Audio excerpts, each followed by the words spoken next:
Good morning. I hope कि आप सभी स्वस्थ होंगे, मस्त होंगे। हम लोग पढ़ रहे हैं क्लास 8 के एनसीईआरटी मैथ, और आज के लेक्चर में हम एक नए चैप्टर की शुरुआत करते हैं। और चैप्टर है हमारा 5th। चैप्टर का नाम है वर्ग और वर्गमूल, जिसे इंग्लिश में स्क्वायर एंड स्क्वायर रूट के नाम से जानते हैं। तो आइए हम क्लास की शुरुआत करते हैं। आज का लेक्चर हमारा इस चैप्टर के बारे में इंट्रोडक्शन क्लास रहेगा, जिसमें कुछ हम इम्पोर्टेंट बेसिक पॉइंट्स की बात करेंगे जो कि जानना ज़रूरी होता है। तो हम आइए क्लास की शुरुआत करते हैं। सबसे पहले हम लोग जान लेते हैं कि हम लोग क्या पढ़ते हैं। हम लोग पढ़ते हैं एनसीईआरटी मैथ। NCERT maths. आप सभी के पास क्लास 8 के एनसीईआरटी की मैथ की बुक होगी, तो आप लोग अपने अपने बुक में चैप्टर 5 देखिए कि चैप्टर 5 में क्या दिया हुआ है। और क्लास है हमारा 8th। और आज हम एक नए चैप्टर की शुरुआत कर रहे हैं, और चैप्टर है हमारा 5th। और चैप्टर क्या नाम है? वर्ग और वर्गमूल।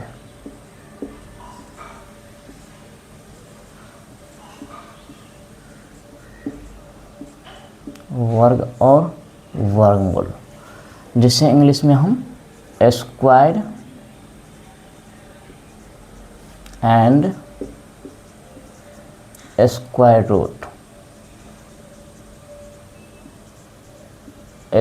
रूट के नाम से जानते हैं। आज का ये हमारा इस चैप्टर के बारे में इंट्रोडक्शन क्लास रहेगा। इंट्रोडक्शन क्लास रहेगा, जिसके अंतर्गत हम जो हैं इसके कुछ इम्पोर्टेंट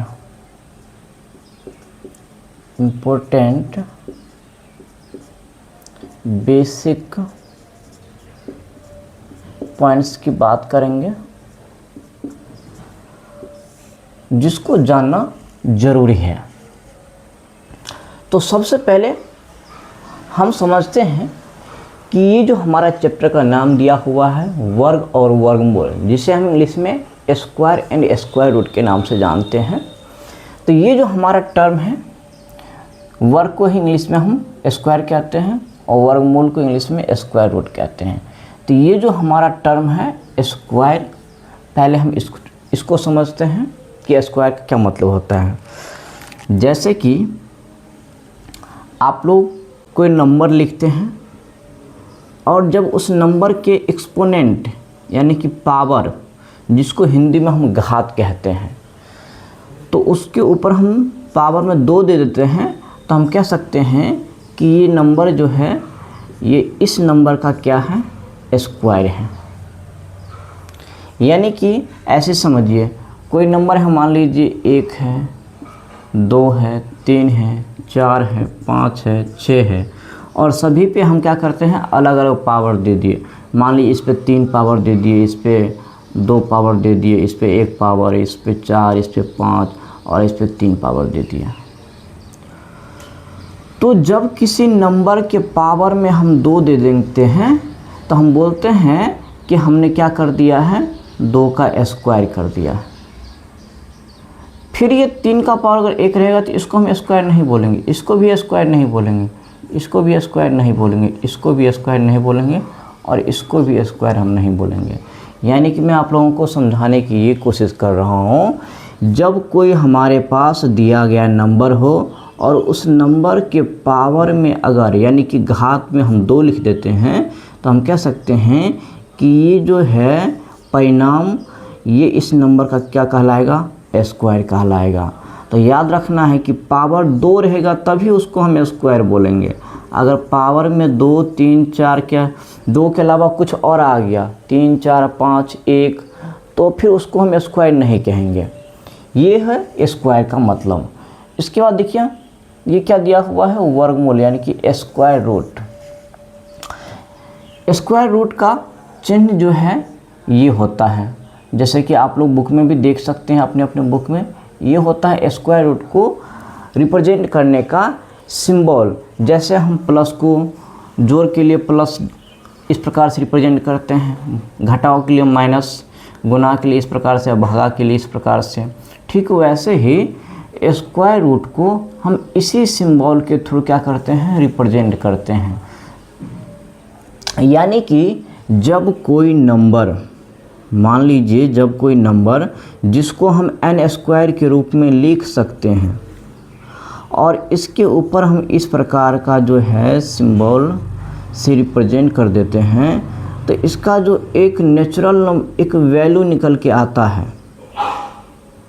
जैसे ऐसे समझिए, क्या हम n स्क्वायर को लिख सकते हैं, n गुने n लिख सकते हैं।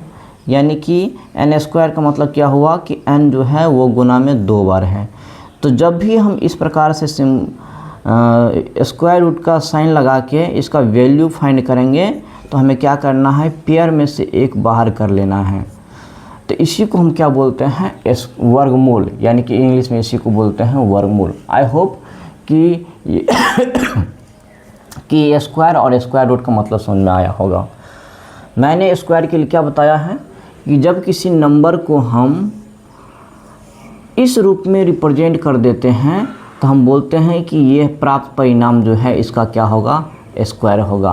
और याद रहेगा कि ये जो है एक्सपोनेंट, इसको हम एक्सपोनेंट भी कहते हैं या फिर इसको पावर भी कहते हैं, और इसी को हिंदी में घात कहते हैं। यानी कि इसके एक्सपोनेंट, पावर और घात में हमेशा 2 ही होना चाहिए।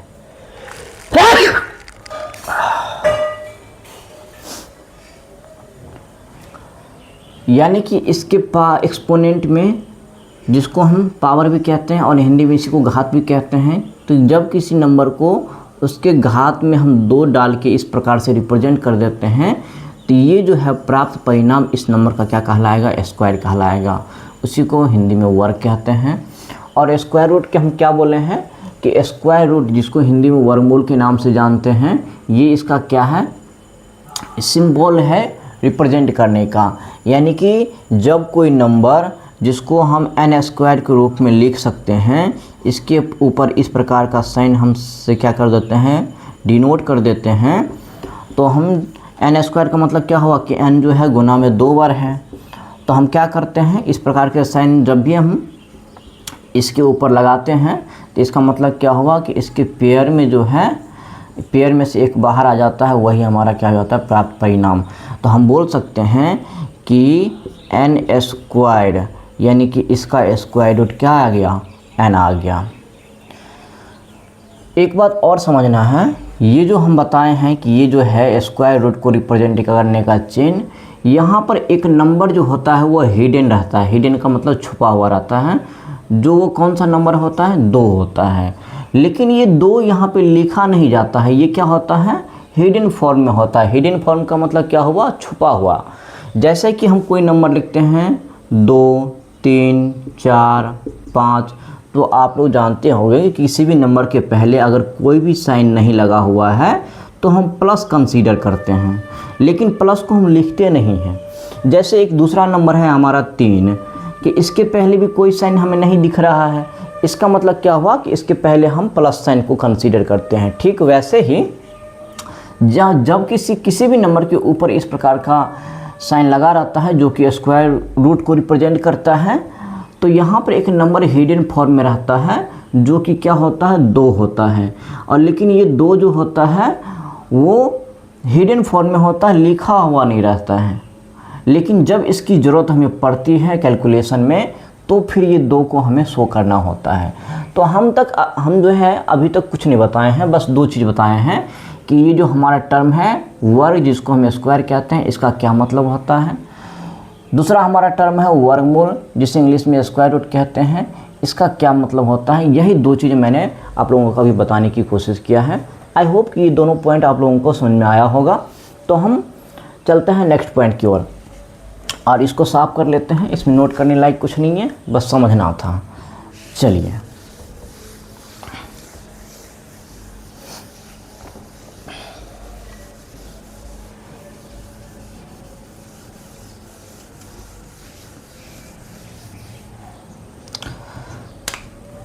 इसको हम किस साइन से रिप्रेजेंट करते हैं, इसको हम रिप्रेजेंट करते हैं इस साइन से। अब देखिए इस साइन से हम इसको रिप्रेजेंट करते हैं। अब देखिए इसकी जो पृष्ठभूमि है मैं उसको समझाने के लिए एक उदाहरण ले रहा हूँ। जैसे कि आप लोग सुने होंगे, जैसे इससे पहले हम लोग पढ़े थे कि अंडरस्टैंडिंग द क्वाड्रिलेटरल, उसमें हमारा एक जो चतुर्भुज था जिसको हम वर्ग के नाम से जानते हैं, वर्ग, इसी को इंग्लिश में क्या बोलते हैं, स्क्वायर बोलते हैं। याद होगा आप लोगों को, स्क्वायर का जो बेसिक प्रॉपर्टीज होता है वो हमें पता ही है सबको कि इसमें 4 भुजाएं होती है और चारों भुजा आपस में बराबर होती हैं। इसमें 4 कोण होते हैं, चारों कोण 90 डिग्री होता है, ये भी पता है सबको। और क्या पता है कि इसमें 4 वर्टिसेज होते हैं। और क्या पता है कि इसके विकर्ण जो होता है वो आपस में क्या होते हैं, बराबर होते हैं।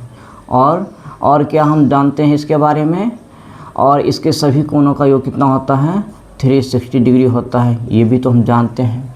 लेकिन आज हम वर्ग के जो है उस प्रॉपर्टीज की हम बात नहीं कर रहे हैं, हम जो समझाने की कोशिश कर रहे हैं उस पे आ जाइए। जैसे कि आप सभी को पता है ये हमारा क्या है, एक वर्ग है। वर्ग में 4 भुजाएं बराबर होती है, तो हम मान लेते हैं कि ये भुजा ए है, ये भी ए है, ये भी ए है और ये भी ए है। तो जब इसकी चारों भुजा बराबर हैं और इसकी भुजा दिया हुआ रहता है तो इसका जो हम क्षेत्रफल निकालते हैं, क्षेत्रफल को क्या बोलते हैं, एरिया। क्षेत्रफल को एरिया बोलते हैं इंग्लिश में। इसका फॉर्मूला क्या होता है, भुजा स्क्वायर। भुजा स्क्वायर का मतलब क्या हुआ कि भुजा गुने भुजा। भुजा का मतलब भुजा नहीं, भुजा का मतलब साइड जिसको इंग्लिश में कहते हैं।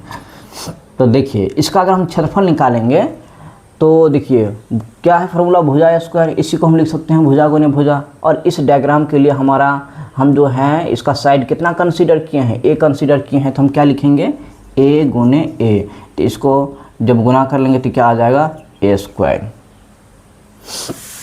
तो देखिए ये हमारा क्या है, ये तो हमारा वर्ग है, ये तो हमारा वर्ग है। तो वर्ग का क्षेत्रफल निकालने का जो हमारा फॉर्मूला होता है वो क्या होता है, भुजा स्क्वायर। यानी कि दिया गया स्क्वायर में जो उसकी भुजा की माप होती है उसको हम क्या कर देते हैं, स्क्वायर कर देते हैं। और स्क्वायर का मतलब क्या हुआ, स्क्वायर का मतलब हो गया पावर में कितना होना चाहिए, 2 होना चाहिए। तो यहीं से ये कंसेप्ट आया हुआ है कि जब हम किसी वर्ग का जो क्षेत्रफल निकालते हैं तो इसका क्षेत्रफल का जो फॉर्मूला होता है भुजा स्क्वायर।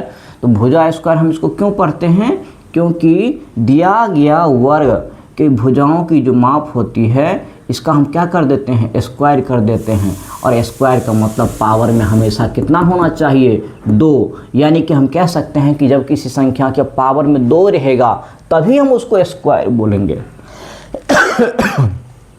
यही चीज़ यहाँ भी, वही कंसेप्ट यहाँ भी अप्लाई होता है। आई होप कि ये पॉइंट भी समझ में आ गया होगा कि इसके क्षेत्रफल को हम भुजा स्क्वायर क्यों बोलते हैं, क्योंकि इसके पावर में क्या होता है, 2 होता है। ये समझ में आ गया होगा। तो हम चलते हैं अगले पॉइंट की ओर। चलिए इसको नोट करना है तो नोट कर लीजिए। आई होप कि ये पॉइंट तो आप पहले से भी जानते हो, अगर नहीं जानते हैं तो नोट कर लीजिए। चलिए इसको हम साइड कर देते हैं यहाँ से। अब हम चलते हैं इसके कुछ जो इम्पोर्टेंट अगला पॉइंट दिया हुआ है उसको समझते हैं।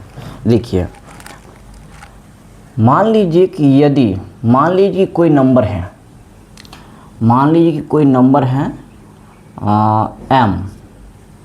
हम मान लेते हैं कि कोई नंबर क्या है, m है।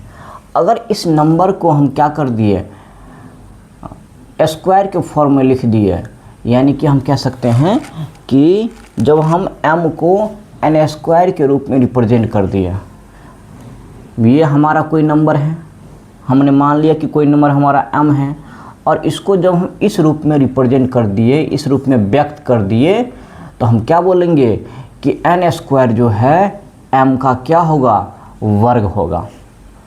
फिर से समझिए, हमने मान लिया कि m कोई नंबर है और इस नंबर को जब हम इस रूप में रिप्रेजेंट कर देंगे, यानी इस रूप में व्यक्त कर देंगे, n स्क्वायर के रूप में व्यक्त कर दिए, तो हम कह सकते हैं कि n स्क्वायर जो है वो m का क्या है, वर्ग है।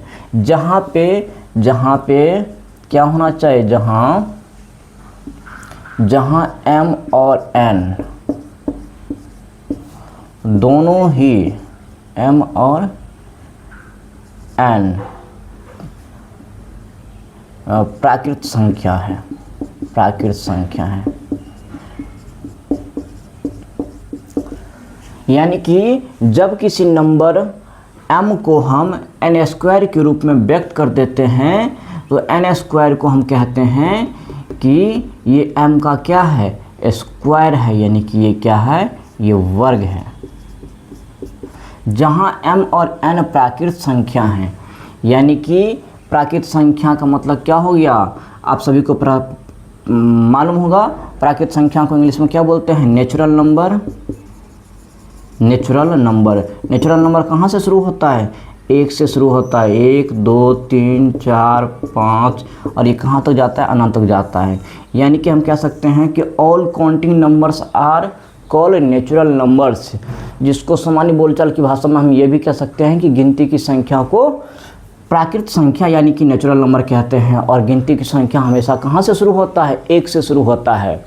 जैसे मान लीजिए कि आप लोगों के क्लास में 10 बच्चे हैं, तो हम वो पूछेंगे बताइए आपकी क्लास में कितने बच्चे हैं, तो आप गिनती करेंगे, कहाँ से शुरू करेंगे, 1 से शुरू करेंगे, 1 2 3 4 5 6 7 8 9 10। ऐसे नहीं ना गिनती करेंगे कि 0 1 2 3 4 5 6 7 8 9, तो ऐसे में तो 9 ही हो जाएगा।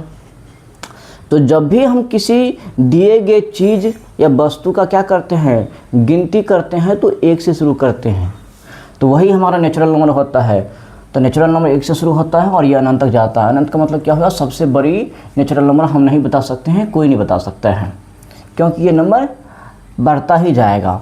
तो देखिए ये जो हम लिखे हैं m और n, यहाँ दोनों के दोनों क्या होना चाहिए, नेचुरल नंबर यानी कि प्राकृत संख्या। तो आई होप ये पॉइंट आप लोगों को समझ में आया होगा। एक बार मैं फिर से रिपीट कर देता हूँ कि मान लीजिए कि m कोई क्या है, नंबर है, और जब इस नंबर को n स्क्वायर के रूप में हम व्यक्त कर देंगे तो हम क्या बोलेंगे कि n स्क्वायर जो है m का क्या होगा, वर्ग होगा, जिसको हम स्क्वायर कहते हैं। जहाँ m और n क्या होना चाहिए, प्राकृत संख्या। चलिए आई होप कि ये पॉइंट समझ में आ गया होगा। चलिए इसको नोट कर लीजिए, हम चलते हैं अगले पॉइंट की ओर।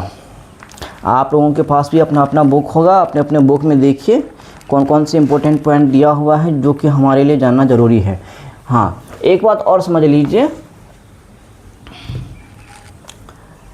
ये जो है ना वर्ग, इसी को वर्ग संख्या भी कहते हैं, इसी को वर्ग संख्या, और इसी को पूर्ण वर्ग संख्या भी कहते हैं, पूर्ण वर्ग संख्या भी कहते हैं। तो यानी कि जब किसी नंबर का हम स्क्वायर कर देते हैं तो प्राप्त जो परिणाम होता है उसी को हम वर्ग संख्या कहते हैं, और उसी को हम पूर्ण वर्ग संख्या भी कहते हैं। तो ये बात ये भी याद रखना है। चलिए ये पॉइंट समझ में आ गया है, तो हम अगले पॉइंट की ओर चलते हैं।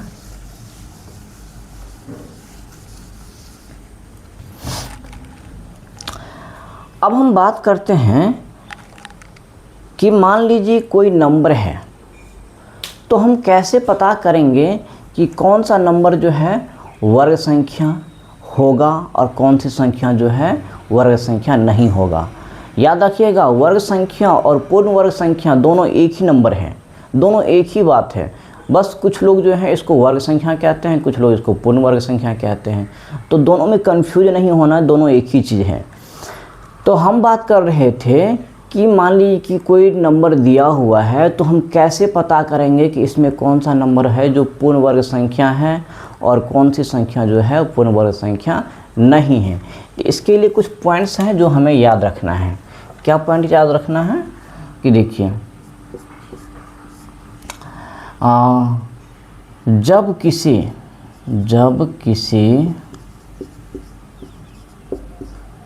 किसी दिए गए संख्या के इकाई स्थान का मतलब क्या हुआ, अंतिम अंक। इकाई स्थान समझते हैं ना, जब किसी नंबर को हम लोग पढ़ते हैं इकाई दहाई सैकड़ा, अंतिम अंक। इकाई स्थान, स्थान स्थान के अंक, स्थान के अंक 0, 1, 4, 5 और 6 या 9 में से कोई भी हो तो वह संख्या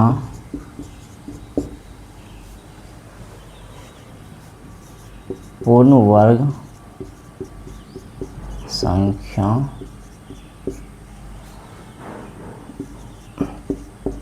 होगा।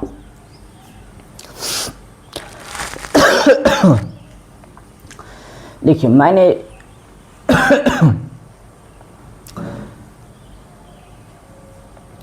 एक लाइन लिखा हुआ है, आप लोग बोर्ड पर देख सकते हैं, उसको एक बार पढ़िए तो और समझने की कोशिश कीजिए कि लाइन क्या दिया हुआ है कि जब किसी दिए गए संख्या के इकाई स्थान, इकाई स्थान का मतलब क्या हुआ, अंतिम अंक।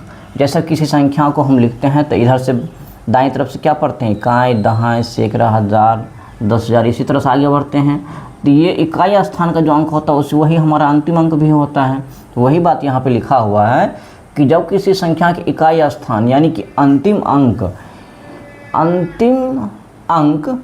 0, 1, 4, 5, 6 या 9 इसमें से कोई भी रहेगा तो वो संख्या जो है क्या होगा, पूर्ण वर्ग संख्या होगा।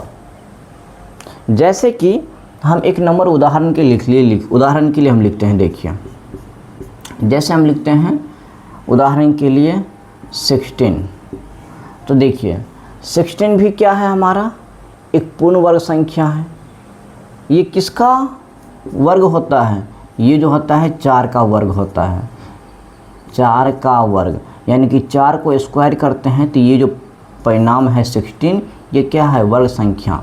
तो वर्ग संख्या है तो देखिए इसके इकाई स्थान पे क्या है, 6 है। एक दूसरा देखिए जैसे हम लिखते हैं 25, ये किसका वर्ग है, ये जो है 5 स्क्वायर यानी कि 5 का वर्ग है।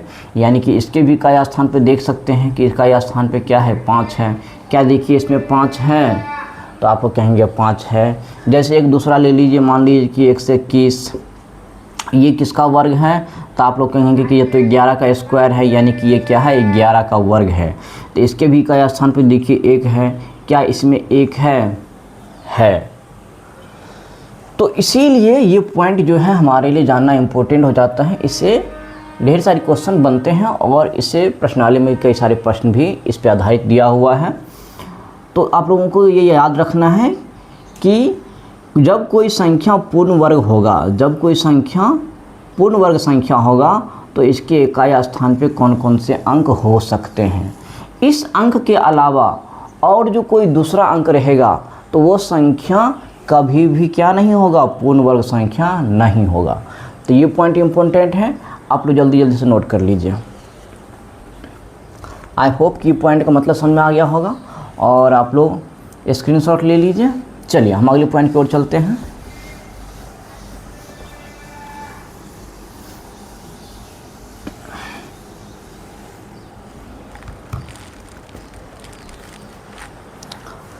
अगला पॉइंट क्या याद रखना है, इसी का ठीक उल्टा। अगर वो पॉइंट समझ में आ गया है तो ये भी समझ में आ जाएगा, क्योंकि ये उसी का ठीक उल्टा पॉइंट है। जब किसी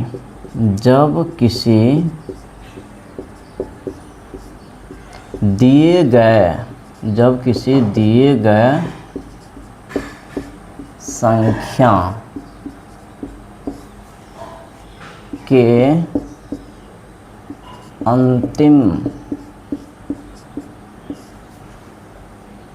अंतिम अंक का मतलब क्या हुआ, इकाई स्थान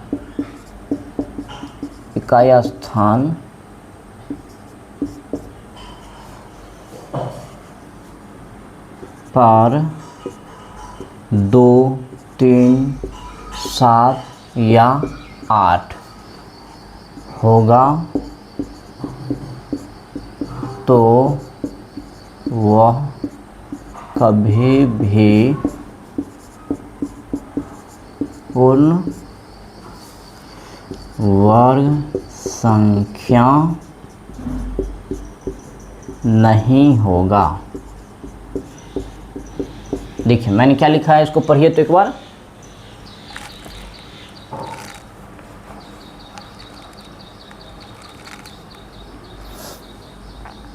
देखिए क्या लिखा हुआ है, जब किसी दिए गए संख्या के अंतिम अंक का मतलब क्या हुआ, इकाई स्थान पर 2, 3, 7 या 8 इस चारों में से कोई भी होगा। जब किसी दिए गए संख्या के अंतिम अंक के रूप में 2, 3, 7 या 8 इसमें से कोई भी होगा तो वह संख्या कभी भी क्या नहीं होगा, पूर्ण वर्ग संख्या नहीं होगा। जैसे कि उदाहरण के लिए देखिए, हम एक नंबर लिखते हैं जैसे 17। तो देखिए हमने 17 लिखा, इसके इकाई स्थान पर क्या है, 7 है। तो इसका मतलब हम कह सकते हैं कि 7 जो है एक पूर्ण वर्ग संख्या नहीं है। क्यों? क्योंकि हम ऐसा कोई भी नंबर नहीं बता सकते हैं जो इसका क्या होगा, स्क्वायर होगा। क्या आप लोग सोच के देखिए, ऐसा कोई नंबर है जिसका स्क्वायर करेंगे तो 17 आएगा?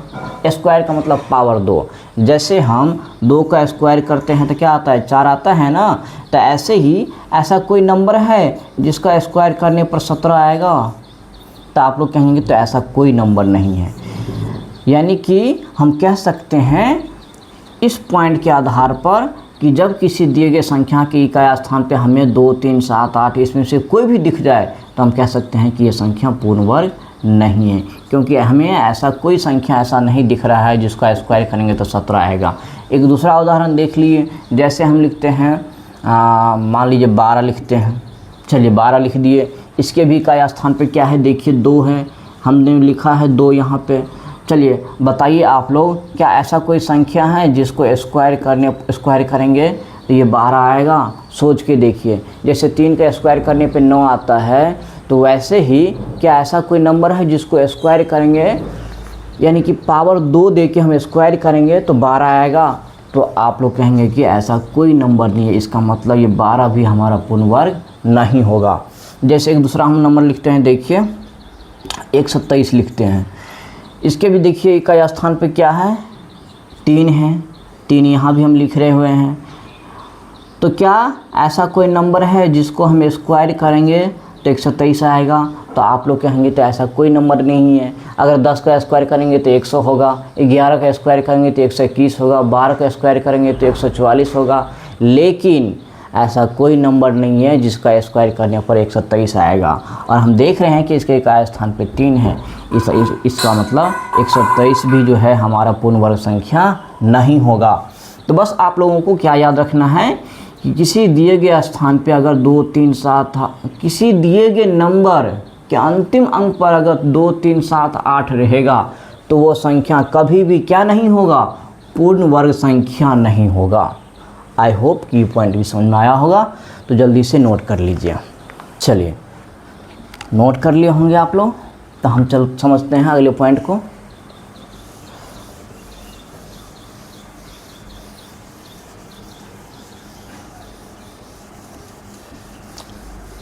हम अगला पॉइंट समझते हैं। देखिए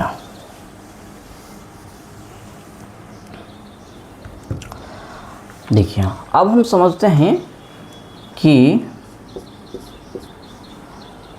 मान लीजिए कोई हमारे पास दिया गया पूर्ण वर्ग संख्या है और उसके इकाई स्थान पे क्या क्या अंक होने की संभावना है। यानी कि किसी भी दिए गए पूर्ण वर्ग संख्या का इकाई स्थान हम कैसे प्राप्त करेंगे। किसी भी दिए गए संख्या के इकाई स्थान हम कैसे प्राप्त करेंगे। मान लीजिए कोई संख्या है जिसका हम स्क्वायर कर दिए, तो प्राप्त होने वाली जो नंबर है उस संख्या के इकाई स्थान पे कौन कौन से अंक हो सकते हैं या फिर होने की संभावना है, इस बात को हम समझते हैं। उससे पहले हम ये समझ लेते हैं, मान लीजिए कि कोई नंबर 1 है, इसका हम स्क्वायर करेंगे, यानी कि क्या लिखेंगे, 1 का स्क्वायर। 1 का स्क्वायर का मतलब हम क्या लिखेंगे, 1 गुने 1, और 1 को गुना करेंगे तो 1 ही आएगा। इसी प्रकार से हम एक दूसरा नंबर 2 ले लिए, 2 का स्क्वायर करेंगे, 2 का स्क्वायर मतलब 2 का पावर 2। पावर 2 का मतलब क्या हुआ कि 2 को 2 बार गुना कर देना है, तो इसको गुना करेंगे कितना आएगा, 4 आएगा। नेक्स्ट हमारा क्या है, जैसे 3 का स्क्वायर करेंगे तो 3 का पावर 2 यानी 3 गुने 3 यानी कितना आएगा, 9 आएगा। इसी प्रकार से 4 का स्क्वायर करने पर क्या लिखेंगे, 4 गुने 4 कितना होगा, 16। 5 यानी 5 का स्क्वायर करेंगे तो 5 गुने 5 तो हम क्या लिखेंगे, 25। 6 का देखिए, लिखेंगे 6 स्क्वायर यानी 6 गुने 6 तो क्या आएगा, 36 आएगा। इसी प्रकार से 7 के लिए हम क्या लिखेंगे, 7 स्क्वायर यानी कि 7 गुने 7 तो ये क्या होगा, 49। और 8 के लिए देखिए, 8 स्क्वायर ये कितना होगा, 8 गुने 8 यानी कितना होगा, 64। और 9 के लिए देखिए, 9 स्क्वायर करेंगे तो 9 गुने 9 यानी कितना आएगा, 81। ये हमने लिख लिया 1 से 9 तक। हम 9 तक ही क्यों लिखे हैं आप लोग बताइए तो, क्योंकि हमारे पास जो डिजिट है, डिजिट जिसको हिंदी में क्या कहते हैं, अंक कहते हैं, और ये डिजिट हमारे पास कितने होते हैं, 10 होते हैं। कौन कौन होते हैं, 0 1 2 3 4 5 6 7 8 और 9, यही 10 डिजिट होते हैं। और इसी डिजिट से हम क्या करते हैं, कोई भी नंबर का फॉर्मेशन करते हैं, नंबर फॉर्मेशन करते हैं। नंबर फॉर्मेशन का मतलब क्या हुआ, संख्या बनाना।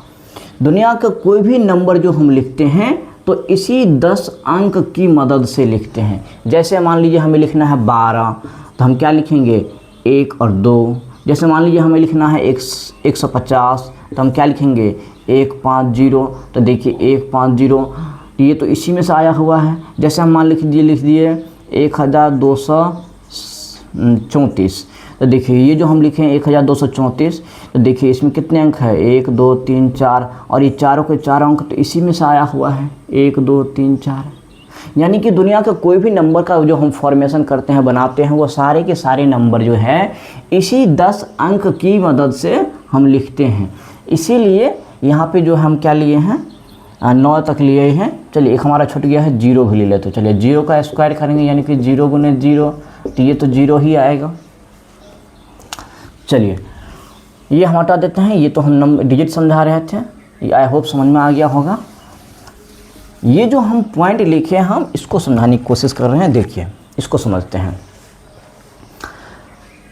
ये हम क्यों लिखे हैं, ताकि मैं आप लोगों को ये समझा सकूं कि जब किसी दिए गए नंबर का हम स्क्वायर करेंगे तो प्राप्त परिणाम जो आएगा उसके इकाई स्थान पे कौन से अंक आएंगे। तो देखिए हम देख रहे हैं कि 0 का स्क्वायर किए तो 0 आएगा, 1 का स्क्वायर किए तो 1 आया, 2 का स्क्वायर किए 4, 3 का स्क्वायर 9 और 4 का स्क्वायर किए तो 16 आया। लेकिन हमें 16 से मतलब नहीं है, हमें बस अंतिम अंक से मतलब है, यानी कि 6 से मतलब है। तो हम क्या करते हैं, 1 को हटा देते हैं। इसी प्रकार से 5 का स्क्वायर कितना आया, 25। हमें यहाँ पर 25 से मतलब नहीं है, हमारे इकाई अंक यानी कि अंतिम अंक जो है हमको उससे मतलब है, क्योंकि हमें तो इकाई अंक जानने के लिए हम ये चीज़ कर रहे हैं, तो इसीलिए हमको 2 से मतलब नहीं है। इसी प्रकार से इसका अंतिम अंक 6 है तो हमें 3 को नहीं मतलब, 3 से हमारा कोई मतलब नहीं है। 4 को भी हम यहाँ हटा देते हैं, यहाँ भी क्या करते हैं, हटा देते हैं, और यहाँ भी 8 को हम हटा देते हैं। ये हम क्यों हटा दिए हैं, क्योंकि हमें सिर्फ चाहिए अंतिम अंक। अंतिम अंक क्या होता है, इकाई अंक होता है। अब आप लोग ध्यान दिए बताइए कि ऐसे कौन कौन से नंबर है जिसका इकाई अंक सेम आ रहा है स्क्वायर करने पर।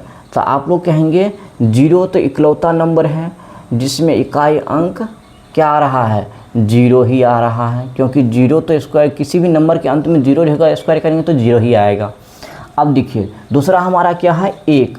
तो 1 देखिए और किस में आ रहा है, तो देखिए 1 हमारा यहाँ आ रहा है और 1 हमारा यहाँ आ रहा है।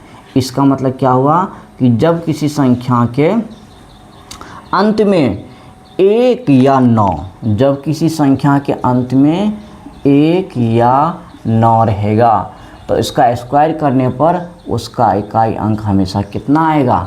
1 आएगा। इसी प्रकार से हम आगे बढ़ते हैं। देखिए ये हमारा 2 में क्या है? 4, और 4 देखिए ध्यान किस में है? एक 4 इसमें है और एक 4 इसमें है, और ये संख्या 2 है और ये संख्या क्या है? 8। इसका मतलब जब किसी संख्या के अंत में 2 या 8 रहेगा और इसका हम स्क्वायर करेंगे तो इसका अंतिम अंक हमेशा कितना आएगा? 4 आएगा। इसी प्रकार से देखिए 3 का स्क्वायर 9 आया, 9 और किस में आ रहा है? 7 में आ रहा है। इसका मतलब हम कह सकते हैं कि जब किसी संख्या के अंत में 3 या 7 रहेगा तो उसका हम स्क्वायर निकालेंगे तो प्राप्त परिणाम का इकाई अंक हमेशा और हमेशा क्या होगा? 9 होगा। इसी प्रकार से देखिए 6, ये देखिए 4 में 6 आ रहा है और किस में 6 आ रहा है? 6 में 6 आ रहा है। यानी कि जब किसी संख्या के अंत में 4 या फिर 6 होगा तो उस संख्या का स्क्वायर जब हम करेंगे तो उसका जो इकाई अंक आएगा हमेशा कितना आएगा? 6 आएगा। इसी प्रकार से और कौन सा बच गया हमारा? देखिए एक हमारा 5 बच गया। यानी कि 5 में बस एक ही संख्या, जब किसी संख्या के अंत में 5 रहेगा तो इसका स्क्वायर करने पर इसका जो इकाई अंक है हमेशा 5 ही होता है। तो ये देखिए ये जो हम पॉइंट निकाले हैं ये हमारे लिए काम का है। क्या निकाले हैं ये समझिए।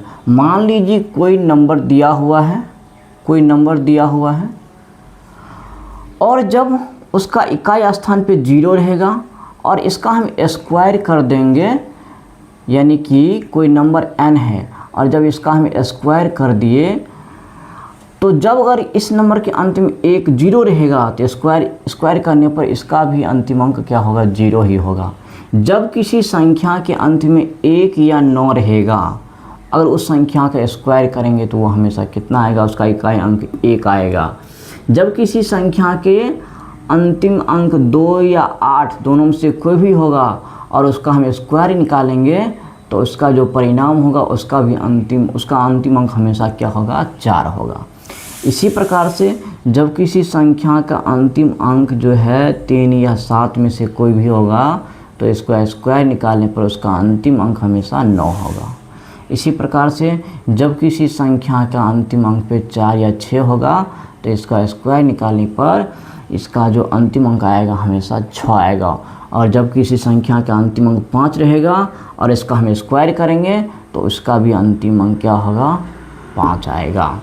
चलिए यहाँ पे एक लिख देते, क्या लिख देते हैं? इकाई के अंक। चलिए इकाई अंक लिख देते हैं। चलिए इकाई अंक ये काम का है। चलिए अब एक चीज़ समझिए, इसी का उल्टा समझिए। मान लीजिए कि कोई संख्या क्या है? पूर्ण वर्ग संख्या दिया हुआ है। मान लीजिए कि कोई संख्या पूर्ण वर्ग संख्या दिया हुआ है। पूर्ण वर्ग संख्या क्या होता है? आई होप आप लोगों को अब तक समझ में आ गया होगा। यानी कि जब किसी नंबर को हम n स्क्वायर के रूप में रिप्रेजेंट कर देते हैं तो ये क्या होता है? इसका पूर्ण वर्ग संख्या होता है।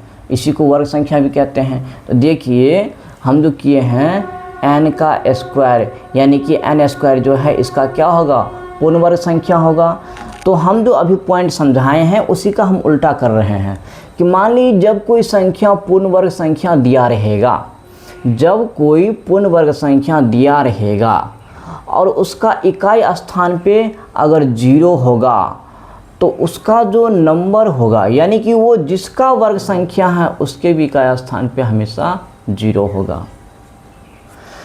इसी प्रकार से मान लीजिए कि कोई पूर्ण वर्ग संख्या जो है जिसके इकाई स्थान पे 1 है तो वो जिसका स्क्वायर होगा उसके इकाई स्थान पे या तो 1 होगा या 9 होगा, यानी कि इसी दोनों में से किसी की होने की संभावना है।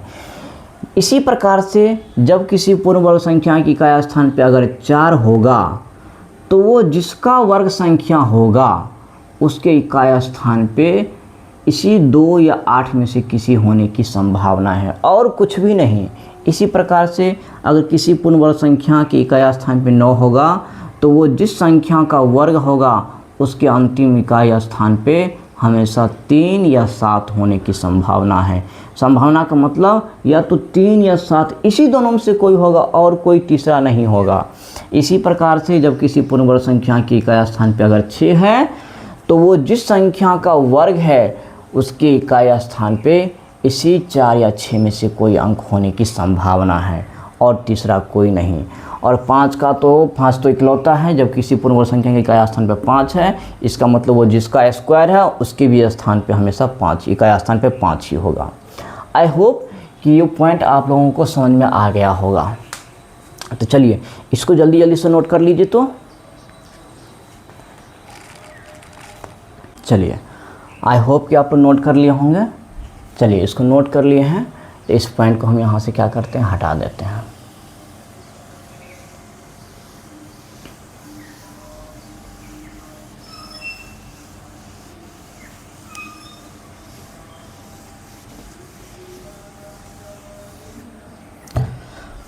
चलिए एक पॉइंट और आप लोगों को क्या समझना है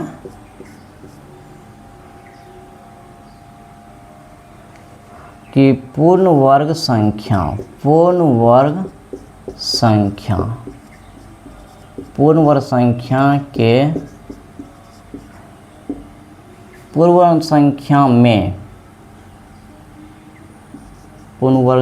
में शून्यों अर्थात जिसको 0 कहते हैं की संख्या हमेशा सम होता है। क्या लिखे हैं कि पूर्ण वर्ग संख्या में शून्यों की संख्या हमेशा सम होता है। ऐसे समझिए कि मान लीजिए कोई संख्या दिया हुआ है जो क्या है कि पूर्ण वर्ग संख्या है, तो उस संख्या में जो है 0 की संख्या जो होगा वो हमेशा क्या होगा, सम होगा। सम का मतलब समझते हैं, जो संख्या 2 से पूरी डिवाइड हो जाता है, या फिर हम कह सकते हैं कि जो संख्या का क्या बन सकता है, पेयर बन जाता है। जैसे 2 तो 2 में देखिए पेयर बना हुआ, जैसे 4 में भी देखिए पेयर बन गया है 2 का। 6 में देखिए 2 का पेयर बन रहा है कि नहीं, वो वही सम होता है। तो पूर्ण वर्ग संख्या में शून्यों की संख्या हमेशा क्या होता है, सम होता है, यानी कि जोड़ा में होता है, कभी भी वो विषम नहीं होगा। जैसे मान लीजिए कि एक संख्या हम ले लिए 10 और इसका हम स्क्वायर करेंगे तो यानी क्या आएगा, 100 आएगा। तो देखिए इसमें शून्यों की संख्या कितना आया है, 2 आया है।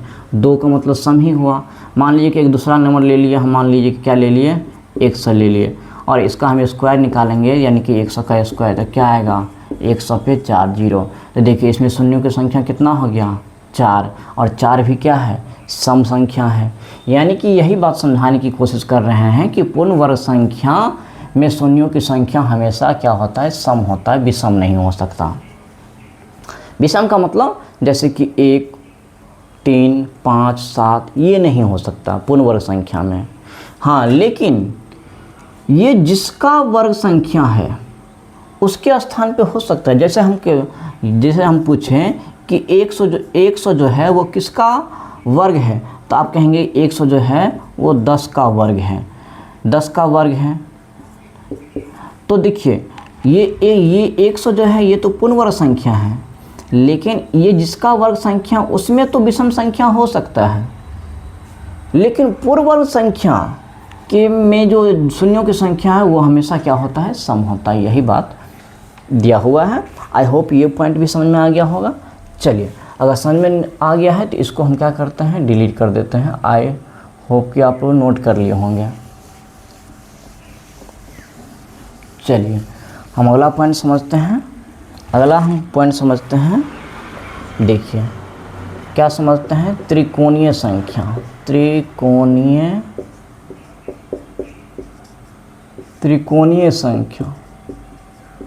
त्रिकोणीय संख्या को त्रिभुजाकार संख्या भी कहते हैं आप लोग, त्रिभुजाकार संख्या।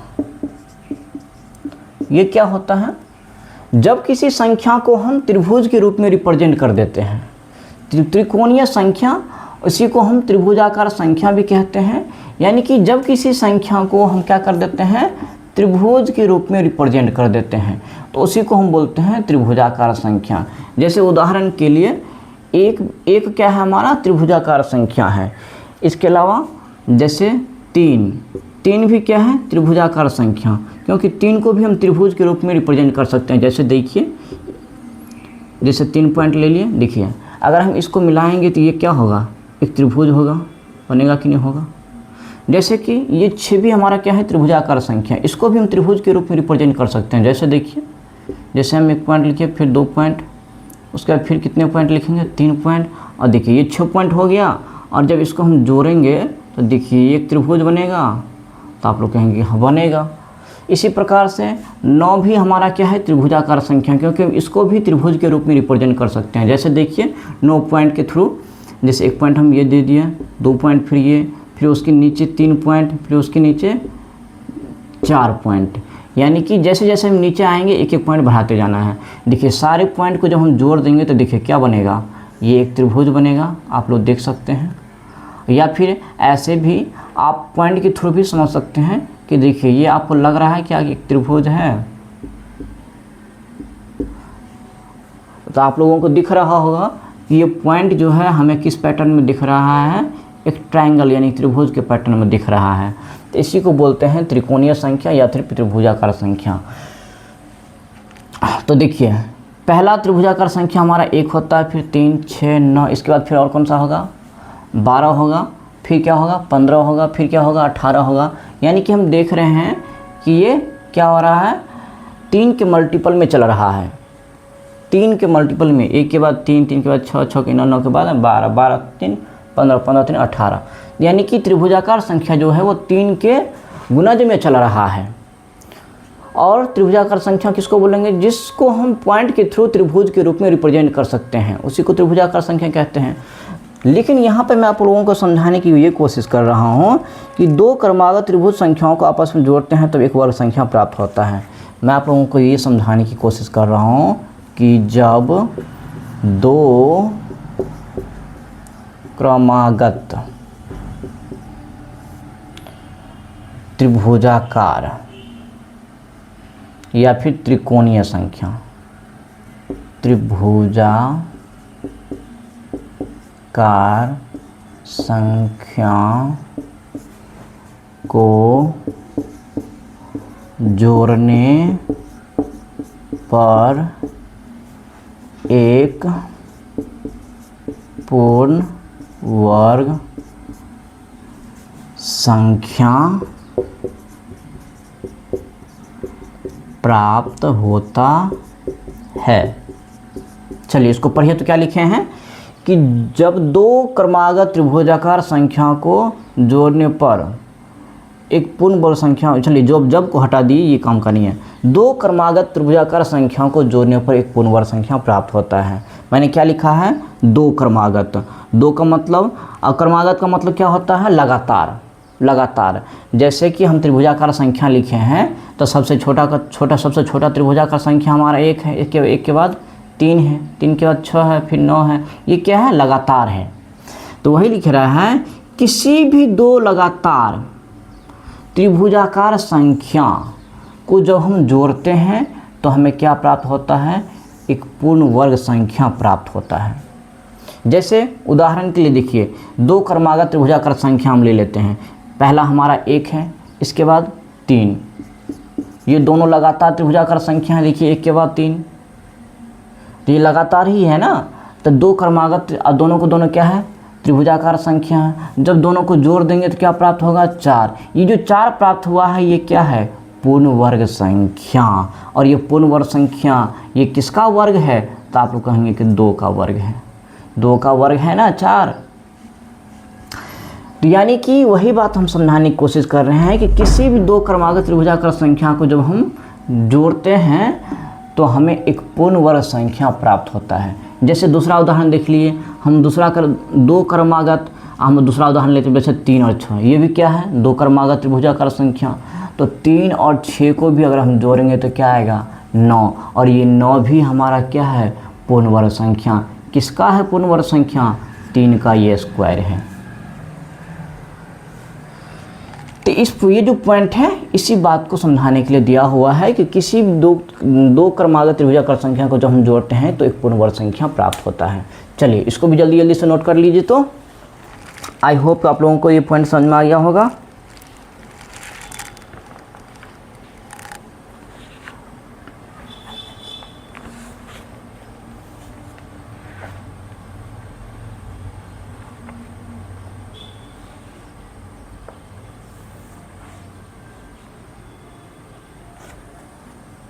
चलिए आई होप कि नोट कर लिए होंगे।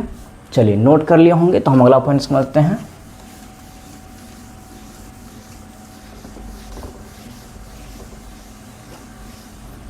देखिए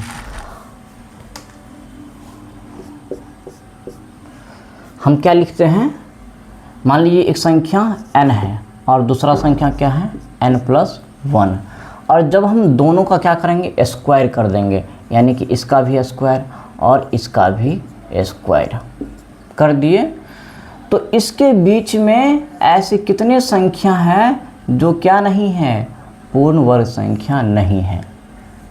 हमें ये जानना है कि इसके और इसके बीच में ऐसी कितने संख्याएं जो पूर्ण वर्ग संख्या नहीं है।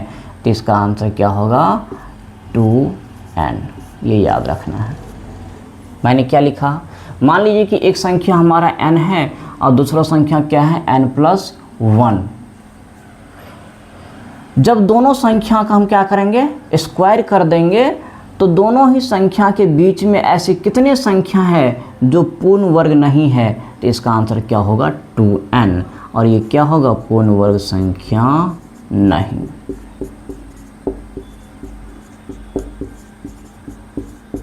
चलिए उदाहरण के थ्रू समझिए। मान लीजिए कि एक संख्या हम क्या ले लिए, 3 ले लिए, और दूसरा संख्या क्या लेंगे, n+1, यानी कि ये जो 3 जो हम लिए हैं ये हमारा क्या है, n है, तो n+1 हमारा क्या होगा, 4 होगा, n से एक अधिक। मान लीजिए कि ये जो n है हमने मान लिया कि कितना है, 3 है, तो इसका मतलब n+1 क्या होगा, n से एक अधिक, यानी 3 से एक ज़्यादा 4, और दोनों का स्क्वायर करेंगे तो 3 का स्क्वायर कितना होगा, 9, और इस 4 का स्क्वायर करेंगे कितना होगा, 16। तो इस दोनों के बीच में ऐसे कितने संख्या है जो क्या नहीं है, पूर्ण वर्ग नहीं है। तो हम ये जानने के लिए क्या करते हैं, 2n करते हैं। तो 2n, तो ये 2 और n कितना है हमारा, 3, तो गुना करेंगे कितना आएगा, 6। यानी कि हम कह सकते हैं कि 9 और 16 के बीच में 6 ऐसी संख्याएं हैं जो क्या नहीं है, पूर्ण वर्ग नहीं है, पूर्ण वर्ग नहीं। जैसे लिख के देख लीजिए, 9 और 16 के बीच में क्या क्या आता है, तो आप लोग कहेंगे कि 10 आएगा, फिर क्या आएगा, 11 आएगा, 12 आएगा, 13 आएगा, 14 आएगा और 15 आएगा। देखिए कितनी संख्या है, 1 2 3 4 5 6, और ये जो 6 संख्या है इसमें से कोई भी क्या नहीं है, पूर्ण वर्ग नहीं है। क्या बताइए, 12 किसी का वर्ग है? तो ऐसा कोई संख्या नहीं है जिसको उसी से गुना करेंगे तो 10 आएगा या फिर 12 आएगा।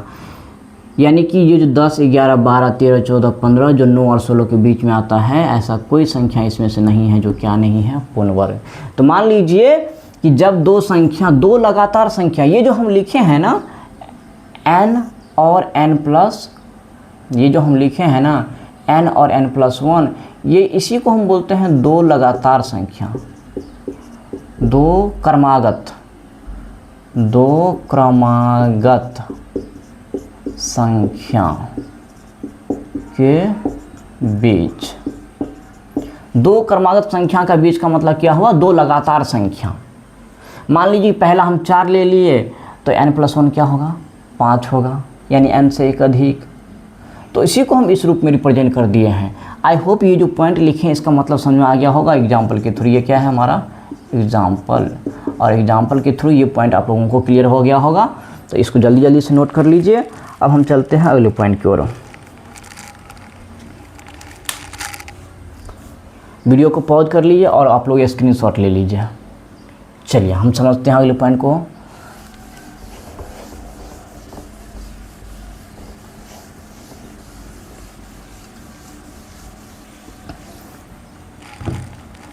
देखिए अगला अपन क्या समझते हैं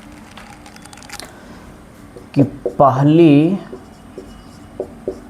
n विषम संख्याओं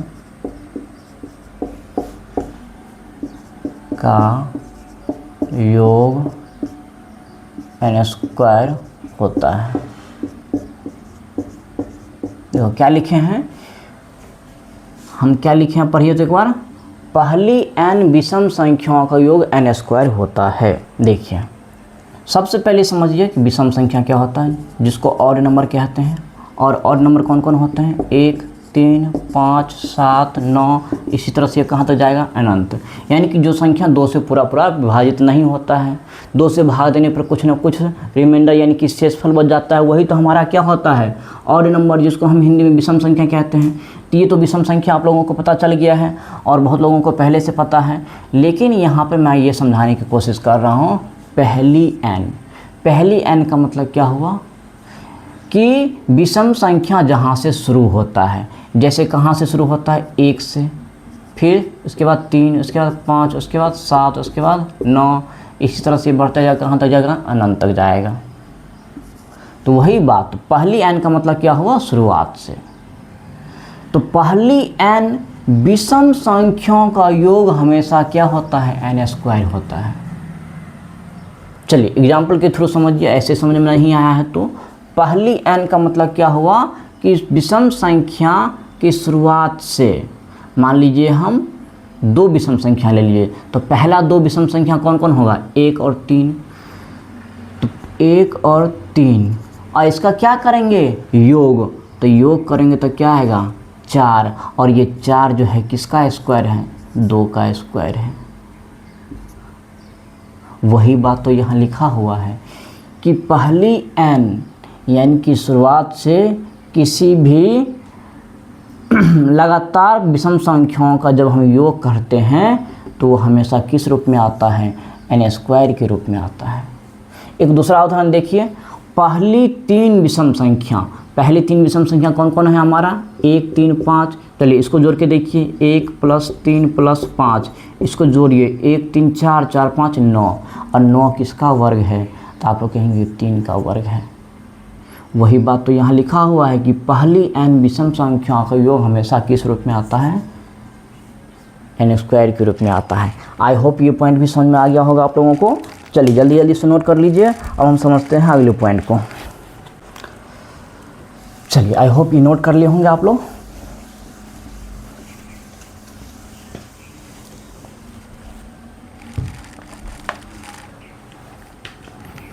देखिए अब हम समझते हैं क्या, 2 क्रमागत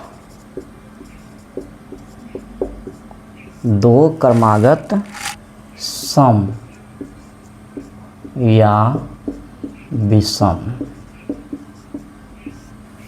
संख्याओं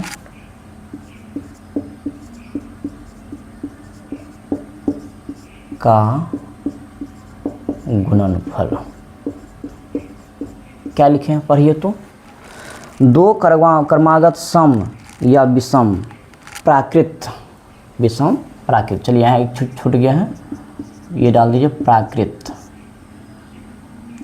प्राकृत संख्या को क्या बोलते हैं, नेचुरल नंबर। आप लोगों को पता होगा नेचुरल नंबर। और ये कहाँ से शुरू होता है, 1 से 2, 3, 4, ये कहाँ तक जाता है, अनंत तक जाता है। आप लोगों को पता होगा क्या लिखा हुआ है, 2 क्रमागत सम या विषम संख्याओं का गुणनफल कितना होता है। तो आप लोगों को याद रखना है, हमेशा होता है a² - 1। ये बहुत ही इम्पोर्टेंट पॉइंट है, आप लोगों को याद रखना है कि 2 क्रमागत सम या विषम संख्याओं का गुणनफल कितना होता है, a² - 1। देखिए ये कैसे आया है, इसको समझते हैं। ये जो रिजल्ट आया है, ये कैसे आया है रिजल्ट, उसको हम समझ लेते हैं। कोई जो है नंबर है a, तो अगर मान लीजिए कि ये नंबर सम होगा तो इसके पीछे वाला नंबर क्या होगा, विषम होगा।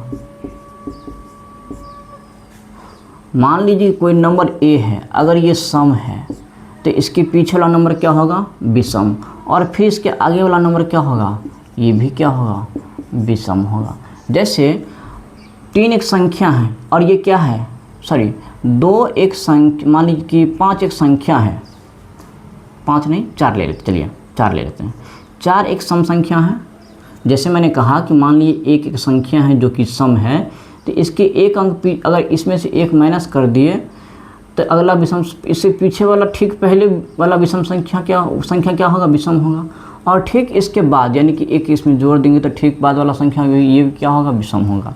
तो उदाहरण के लिए ये जो हम मान लिए कि एक संख्या है 4 है और ये सम है, तो इसके ठीक पहले वाला संख्या क्या होगा, 3, और जो कि क्या है, विषम है। और इसके ठीक बाद वाला संख्या क्या होगा, 5, और ये भी क्या है, विषम। तो देखिए ये हमारा सम है, ये क्या है, विषम है, ये हमारा क्या है, विषम है। यही बात तो हम समझाने की कोशिश कर रहे हैं कि अगर मान लीजिए कि एक कोई संख्या है जो सम है तो इसके ठीक पहले वाला संख्या क्या होगा, विषम, और ठीक इसके बाद वाला संख्या क्या होगा, विषम। जैसे उदाहरण देखिए, 4 हमारे एक सम संख्या है तो इसके ठीक पहले वाला संख्या 3 क्या है, विषम, ठीक इसके बाद वाला संख्या 5 क्या है, विषम है कि नहीं। तो वैसे ही अगर मान लीजिए कि कोई संख्या जो है ए जो है, मान लीजिए क्या है, विषम है, ये ए जो है वो क्या है, विषम है, तो ठीक इसके पहले वाला संख्या यानी कि एक कम का मतलब क्या होगा, a-1, और ठीक इसके बाद वाला संख्या यानी इससे एक ज़्यादा यानी कि क्या होगा, a+1। ये मान लीजिए कि ये विषम है तो इसका मतलब ये क्या होगा, सम होगा, ये भी क्या होगा, सम होगा। तो यानी कि ए जो विषम संख्या था तो ठीक इसके पहले यानी कि एक कम, ये जो a-1 है ये क्या होगा, विषम संख्या, सम संख्या, और ठीक इसके बाद ये क्या होगा, a+1, ये क्या होगा, सम संख्या। लेकिन ये दोनों ही सम संख्या आपस में क्या होगा, क्रमागत होगा, यानी कि लगातार होगा। तो इसी जब दोनों संख्याओं को हम आपस में गुना कर देंगे तो ये परिणाम क्या आएगा, a² - 1। देखिए गुना करने आता होगा। चलिए इस पॉइंट को हम यहाँ से हटाते हैं। ये पॉइंट तो आप लोगों को समझ में आ गया होगा।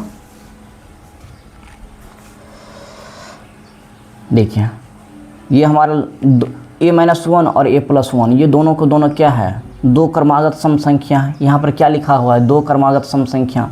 तो a-1 और a+1 दोनों क्रमागत सम संख्या है। तो हम इसको गुना करके देखते हैं कि वो इतना आता है कि नहीं। तो देखिए ये क्या है, a-1 और ये क्या है, a+1। इस दोनों को गुना करेंगे तो a से इसको पूरे को गुना होगा तो क्या होगा, a × a+1, और ये फिर -1 से फिर इसको पूरा गुना होगा तो क्या होगा, a+1। आई होप ये गुना करने आता होगा आप लोगों को। चलिए नहीं आता होगा तो ध्यान से देखिए। अब देखिए a से इसको भी गुना होगा, a से इसको भी गुना होगा तो क्या होगा, a² और प्लस a, क्योंकि a से a को गुना करेंगे तो a², a से 1 को गुना करेंगे तो a होगा। इसके बाद देखिए -1 से a को गुना करेंगे तो क्या होगा, -a, और -1 से +1 को गुना करेंगे तो -1। तो देखिए ये a प्लस में है और ये माइनस में है तो ये a कट गया तो क्या होगा, a² और -1। देखिए रिजल्ट आया। तो ये जो रिजल्ट आया है यहीं से आया है कि किसी भी 2 क्रमागत सम संख्या या फिर विषम संख्या को जब हम आपस में गुना करते हैं तो उसका परिणाम हमेशा क्या होता है, a² - 1। अब देखिए ये तो हम इसको क्या किए हैं, प्रूफ किए हैं। अब इसका 1-2 उदाहरण के थ्रू समझिए। उदाहरण समझिए। मान लीजिए कि एक सम संख्या हम ले लेते हैं। चलिए देखिए 2 और 4, ये क्या हमारा 2 लगातार सम संख्या। 2 के बाद अगला सम संख्या कौन सा होगा, 4 ही होगा ना। 3 तो हमारा सम संख्या नहीं है, हमें लेना है कौन सा, 2 क्रमागत सम संख्या, यानी कि 2 लगातार सम संख्या। तो 2 लगातार संख्या 2 और 4 होगा, 3 तो होगा नहीं क्योंकि 3 विषम संख्या है। जब इस दोनों को हम गुना करेंगे तो ये जो परिणाम है a² - 1 के बीच हो कि a² - 1 के बराबर होता है या नहीं। तो देखिए क्या इसको हम लिख सकते हैं, कि ये हमारा क्या है, a-1 और ये हमारा क्या है, a+1। या तो यहाँ पर a कौन होगा, a हमारा ये 3 होगा। क्योंकि 3 से 1 कम ये 2 और 3 से 1 ज़्यादा ये 4, यानी कि ये 2 हमारा ये क्या है a-1 और ये जो 4 है हमारा क्या है a+1। तो जब इस दोनों को गुना करेंगे तो ये क्या a² - 1 के बराबर होगा या नहीं। तो एक चीज़ ध्यान रखना है आप लोगों को, दो क्रमागत सम संख्या के बीच में जो ये जो a आएगा वो कौन सा होगा, उसके बीच पड़ने वाली विषम संख्या। तो यानी कि ये क्या है a 3 है, तो इस पे बैठाओ, इस पे बैठाएंगे तो देखो क्या होगा 3 का स्क्वायर और -1, तो 3 स्क्वायर 9 और -1 कितना होगा 8 होगा कि नहीं 8। और जब हम इस दोनों को भी गुना करेंगे दो क्रमागत विषम संख्या तो 2 चौके 8, ये भी कितना आएगा 8 ही आएगा कि नहीं आएगा। इसी प्रकार से एक दूसरा उदाहरण लेते हैं विषम संख्या वाला। मान लीजिए कि एक विषम संख्या कौन सा है 3 ले लिए और दूसरा विषम संख्या ले लिए 5। तो एक चीज़ बताइए, तो ये तो क्या हुआ, ये तो हुआ a-1 और ये क्या होगा a+1। तो a कौन सा होगा, इस दोनों के बीच में जो पड़ने वाली नंबर है a, ये क्या होगा ये 4 ही a होगा। जब इसका हम गुणनफल करेंगे तो इस फार्मूला पर बैठाएंगे तो क्या होगा a² - 1, तो क्या लिखेंगे a² - 1 यानी कि 4 का स्क्वायर -1 यानी कि कितना होगा 16 -1 यानी कि कितना आएगा 15। और जब हम इस दोनों को भी गुना करेंगे तो ये भी कितना होगा 15 आ रहा है ना। तो इसलिए लिखा हुआ है कि जब किसी दो क्रमागत सम संख्या, दो लगातार सम संख्या या फिर दो विषम संख्याओं को जब हम गुना करते हैं तो उसका रिजल्ट हमेशा क्या होता है a² - 1, जहाँ पर a क्या होता है उन दोनों ही क्रमागत संख्याओं के बीच में पड़ने वाली संख्या। जैसे अगर सम संख्या लेंगे तो 4 और 6 के बीच में पड़ने वाली संख्या जो 5 होगा यही क्या होगा a। अगर हम विषम संख्या ले लिए 7 और 9 तो इस दोनों के बीच में पड़ने वाली संख्या जो 8 होगा वो क्या होगा a होगा। तो फिर क्या करना है, इस पर बैठा देना है स्क्वायर - 1, उसके गुणनफल के क्या होगा बराबर होगा। आई होप ये पॉइंट भी आप लोगों को समझ में आ गया होगा। ठीक है, आई होप कि ये नोट कर लिए होंगे। तो देखिए आज के लेक्चर में जो बेसिक इम्पोर्टेंट पॉइंट्स मैंने आप लोगों को समझाने की कोशिश किया है ये बहुत ही इस चैप्टर के लिए इम्पोर्टेंट है और जानना ज़रूरी है। बगैर इस इम्पोर्टेंट पॉइंट को जाने हम इस चैप्टर को अच्छे से नहीं समझ पाएंगे और नहीं कर पाएंगे। इसीलिए आज का लेक्चर जो है आगे के एक्सरसाइज को करने के लिए बहुत ज़्यादा बेनिफिशियल है।